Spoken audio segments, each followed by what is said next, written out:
Here's where things stand a month out from the U.S. election. Hi there, everyone. It's Jeff, and this is Plain English again.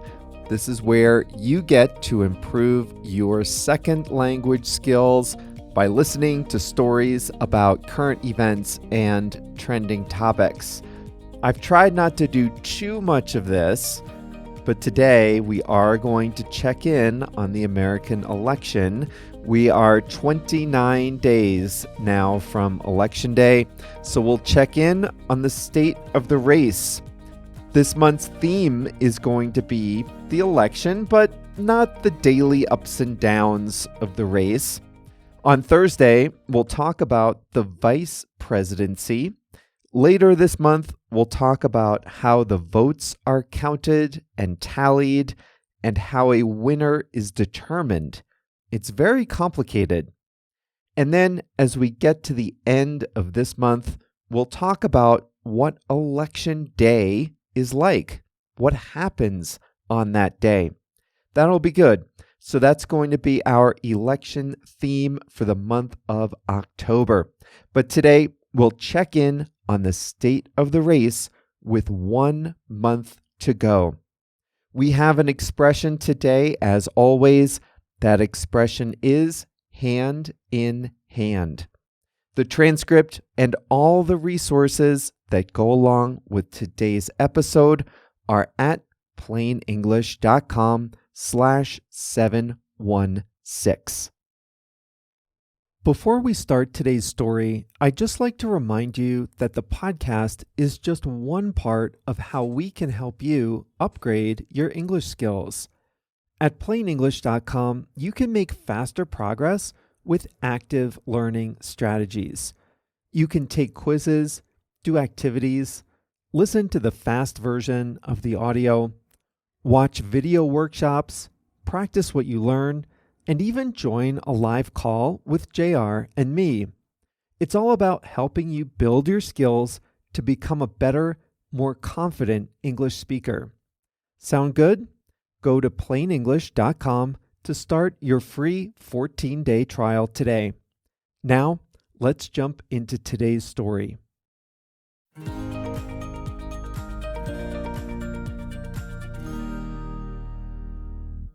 The headline right now, October 7th, 2024, is "This race is extremely close."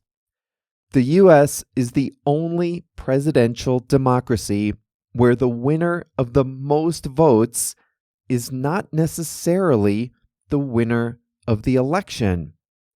What matters is the vote in individual states. So in a close race, things can get really complicated.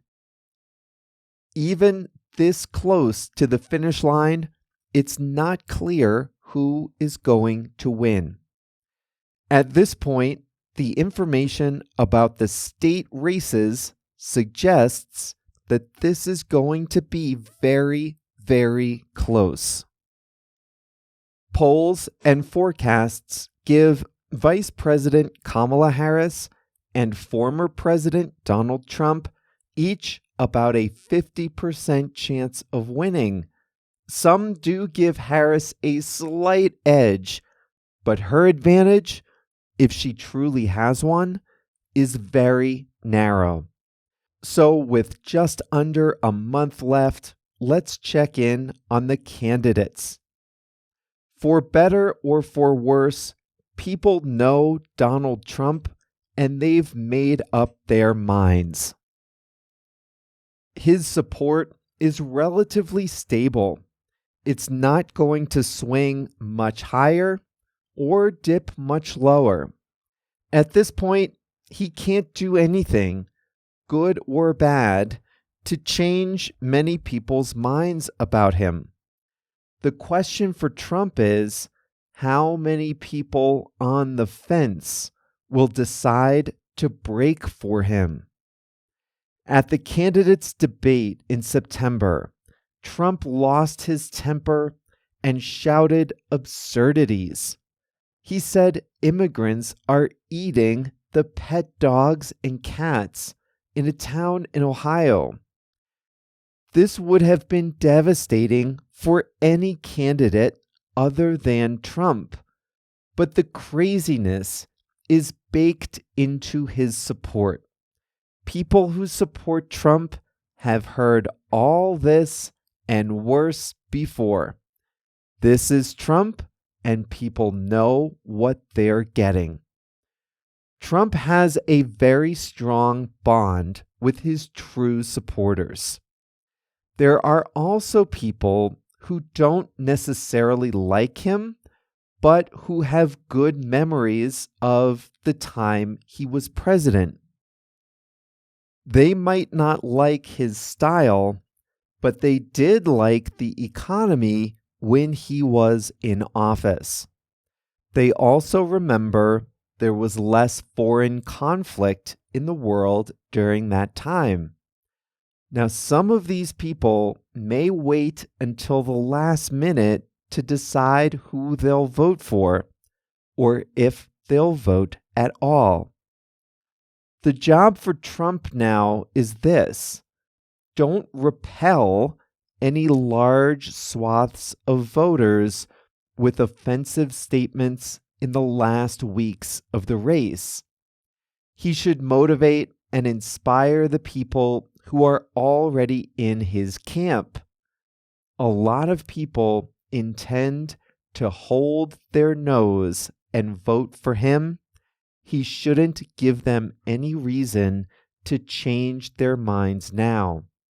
When he won in 2016, his advisors convinced him not to personally tweet in the whole month of October.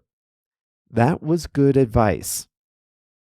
Harris, on the other hand, has more work to do, but also she has a greater upside.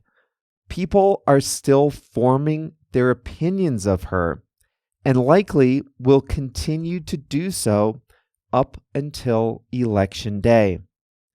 Yes, she is the sitting vice president, but she didn't have a high profile until she dramatically became the Democrats' candidate in late July. Harris had an excellent start to her campaign. She immediately improved on Joe Biden's polling numbers. She gave some good high-profile speeches, raised a lot of money for her campaign, and convincingly won the single debate between the two candidates. Above all, she has seemed presidential and unafraid of taking Trump on directly. Biden was all but certain to lose the election. Harris has made this a close competition. Lots of voters were craving an alternative to Biden and Trump, and now they have one. Simply not being Joe Biden has helped Kamala Harris, but that's not enough to win the race. A lot of people won't vote for Trump, including many Republicans. A lot of them have never voted for a Democrat before and are only now starting to consider it. Those voters can either stay home or vote for Harris. Harris needs to convince them to pull the lever for her. In a race this close, every vote matters. Harris enjoyed a burst of momentum after she received the nomination, but that momentum has stalled. She's starting to hit the ceiling of support that any candidate can receive in a 50-50 country. So, what can the candidates do to break through? Both candidates need to get their supporters to the polls. It's not enough to have people like you. The supporters have to vote. Many states allow early voting or mail-in voting. In some states, voters have already cast their ballots. The candidates need to mobilize their armies of volunteers to get their supporters to the polls on or before Election Day. October is about closing arguments. There aren't many undecided voters left in any presidential election, but there are some, and this is the time those few undecided voters make their final choice. This is the time for the candidates to focus on repeating their winning messages over and over, in person, on television, in advertisements, online, via surrogates, everywhere they possibly can. Trump's two strongest arguments are criticisms. Illegal immigration and inflation have both gotten worse during the Biden-Harris administration. He'll likely pound Harris relentlessly on these two big issues. He should remind voters about the health of the economy when he was president. Harris has settled on some strong closing arguments herself. She'll work toward creating an opportunity economy where everyone can get ahead, and we should turn the page on the toxic politics of the past.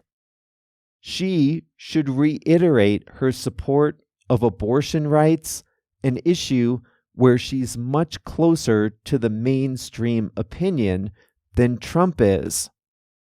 In her brief time as nominee, Harris has seemed presidential. She has run a cautious campaign. She hasn't released many detailed policy plans. Instead, she's focused on her biography and her preparedness to assume office. In her final month, she should continue to act presidential and show strong leadership. One other thing to be aware of: there is an ugly tradition in American politics called the October surprise. If either candidate has something devastating on the other, they may wait until the closing weeks of the election to release it. There isn't always one, but if there's something really bad, it might come out in October. If you want an example of an October surprise, Google the term Trump Access Hollywood or Clinton WikiLeaks, and you'll see exactly what I mean.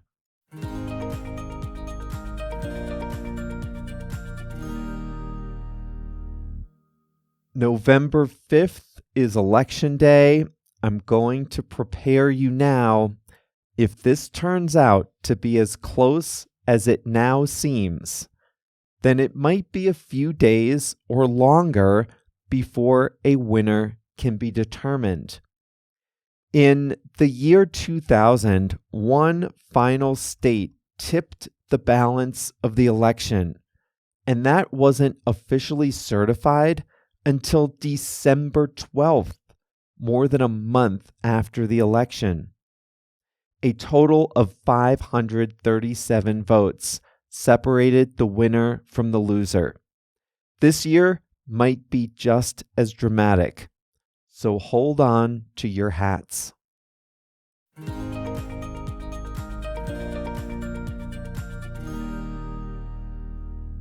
Hand in hand. This is an easy one. There are two ways to use hand in hand, and neither way is very difficult. Hand in hand is an expression we use when two things are closely connected or work together in harmony. Let's take a look at the two ways to use this expression. First, you can use hand in hand to show that two things are naturally connected or happen together. Here's an example. Some people say success and hard work are naturally connected. You'll be successful if you work hard. When you're successful, you'll probably continue to work hard. It's a nice lesson that doesn't always work that way in the real world, but let's go with it. If you want to say that success and hard work go together, that they are naturally connected, you can say success and hard work go hand in hand. So picture the idea of success and picture the idea of hard work shaking hands. They go together. Success and hard work go hand in hand. The other way you can say it is success goes hand in hand with hard work. That means the same thing. So the two ways to say it are one thing and another thing go hand in hand, or one thing goes hand in hand with another thing. Can you think of two other things that go hand in hand? How about this one? Innovation and creativity go hand in hand. Or this one, trust goes hand in hand with good communication. I like that one. To have trust, you must have good communication. If you have good communication, you can build trust. Trust goes hand in hand with good communication. Now, one quick note on this one. We don't use hand in hand with two words that mean almost the same thing. For example, practice and hard work go hand in hand? No, that's not right. Practice and hard work are not precisely the same thing, but they're very closely related, so it would not be correct to use hand in hand with these two words. Okay, next, you can also use hand in hand to describe people or groups working closely together to achieve something. In the previous case, we used the word go. In this case, we'll use the word work. For example, the two companies worked hand in hand to develop the new product. This means they worked closely together. Can you think of an example of two companies working closely together to do something? Think back to the very first vaccines against COVID-19. BioNTech is a smaller pharmaceutical company from Germany. This is a simplification, but BioNTech had the formula and intellectual property to develop a vaccine. But to actually bring it to market quickly and to get it to all the people who needed it, BioNTech needed the power of a big drug maker. So BioNTech partnered with Pfizer. Pfizer helped with testing, logistics, manufacturing, and distribution. The two companies partnered together. They worked hand in hand. They worked closely together. BioNTech had the formula and the IP. Pfizer had the scale to bring it to market. They worked hand in hand to produce the vaccine. Just like in the previous example, you can say they worked hand in hand, or one worked hand in hand with the other. Now, even before making the COVID vaccine, BioNTech was working hand in hand with Pfizer to produce a similar vaccine against influenza. Like that. When you use hand in hand with work, you can sometimes put an objective or a goal after the phrase. What were they working together to do? For example, the teams worked hand in hand to finish the project on time. Or here's one. NASA, America's space agency, canceled its space shuttle program that took astronauts to the International Space Station. So it gave contracts to Boeing and SpaceX to build spacecraft and then send American astronauts up there. So NASA and SpaceX worked hand in hand to develop a new program to send astronauts to space. Now, NASA didn't just let SpaceX do whatever it wanted. There were detailed requirements, specification, testing, all kinds of stuff. Lots of communication, lots of working together. So we can say NASA worked hand in hand with SpaceX to send astronauts to space. Well, you know it. Every week, JR and I work hand in hand to bring you some great new plain English stories and expressions. And all our best work is at plainenglish.com, where you can find stories that interest you. You can learn new ways to express your best ideas and have some fun learning English at the same time. All of today's exercises, translations, transcripts, and more are at plainenglish.com/716. Now, coming up on Thursday, we'll continue our election theme for the month. I'm just telling you, though, I'm not going to give you the blow-by-blow news of the month of this campaign. You can get that on CNN. These episodes are going to help you understand more about what's going on and learn the words that you'll be hearing on CNN or the English-speaking news. So on Thursday, I'll tell you about the vice president, not Kamala Harris. I'll tell you about the office of the vice president. What powers does the VP have? How do they get selected? What makes a good vice president? Now, there is one vice president, and he was vice president during my lifetime. And the number one thing he's known for is very publicly misspelling a common word. A word you know how to spell.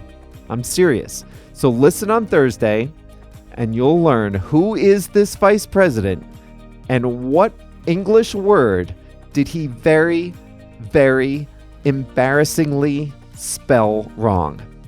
See you then.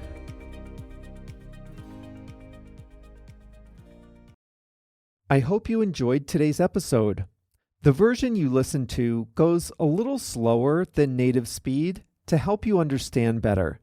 But if you can easily understand this podcast, then you might benefit from the fast version of our stories and expressions. You see, every week, we create two separate versions of the audio. There's the slow version you just heard, and there's the full speed version. The full speed version sounds just as if I were talking to a native English speaker. Many plain English listeners use both the fast and slow audio to improve their listening. And before you ask, no, there's no artificial intelligence and no computer manipulation of the audio. I personally record 2 separate versions of all our lessons so you can hear the most authentic possible English at the speed that's right for you. So if you're ready to take the next step with your listening, go to plainenglish.com and sign up for a free 14-day trial. As soon as you do that, you'll unlock the fast version of our episodes. You can even listen on a podcast app. Go to plainenglish.com and sign up for a free trial today.